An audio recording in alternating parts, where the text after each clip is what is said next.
மகனே, சந்திர பகவானை பற்றி சொல்கிறேன், தெரிந்து கொள். படைப்பின் கடவுளான பிரம்மாவின் மகனான அத்திரி மகரிஷிக்கு பிறந்தவர்தான் இந்த சந்திர பகவான். இவர் 10 வெள்ளை குதிரை பூட்டப்பட்ட தேரில் காட்சி தருகிறார். இந்த சந்திர பகவான் ஸ்ரீமன் நாராயணனை நோக்கி பல ஆண்டுகள் தவம் செய்தார்.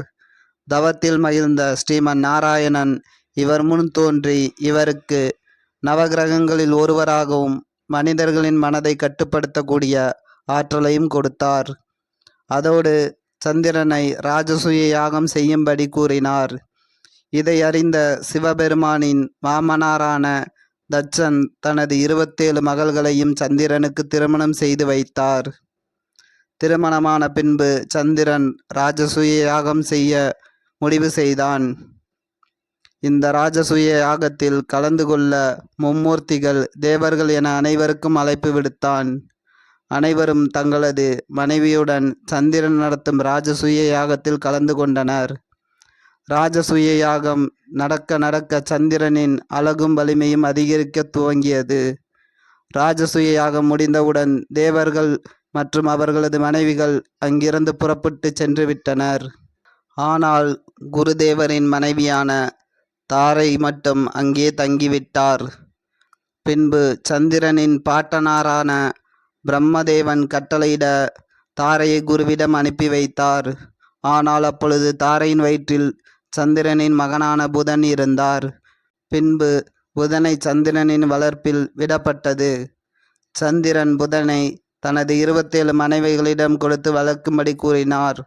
ஆனால் 27 மனைவிகளில் கிருத்திகை மற்றும் ரோகிணி மட்டும் புதனை வளர்க்க சம்மதித்தனர். இதனால் இவர்கள் இருவருக்கு மட்டும் அதிக முக்கியத்துவம் கொடுத்தான். இதை கண்ட மற்ற மனைவிகள் தங்களது தந்தையான தட்சனிடம் புகார் கூறினர்.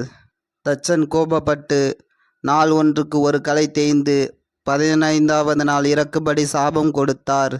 வேறு வழி இல்லாமல் சந்திரன் சிவபெருமானின் காலில் விழுந்தார். சிவபெருமான் மனமிறங்கி சந்திரனை தனது தலையில் சூடிக்கொண்டார். இதனால் சந்திரனை மரணம் நெருங்காமல் மீண்டும் வளரத் தொடங்கினார்.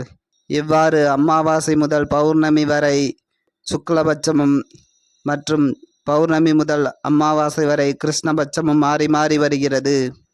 தனது கணவனுக்கு தந்தை அளித்த சாபத்தை அறிந்த ரோகிணி தனது நட்சத்திரமான ரோகிணி நட்சத்திரத்தில் எவர் பிறந்தாலும் அவரது மாமனுக்கு ஆகாது என்று சாபம் கொடுத்தாள்.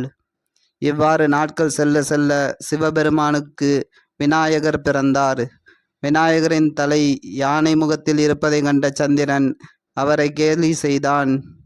கோபம் கொண்ட விநாயகர் தனது விநாயகர் சதுர்த்தி அன்று சந்திரனுக்கு பலமில்லாமல் போகட்டும் என சபித்தார்.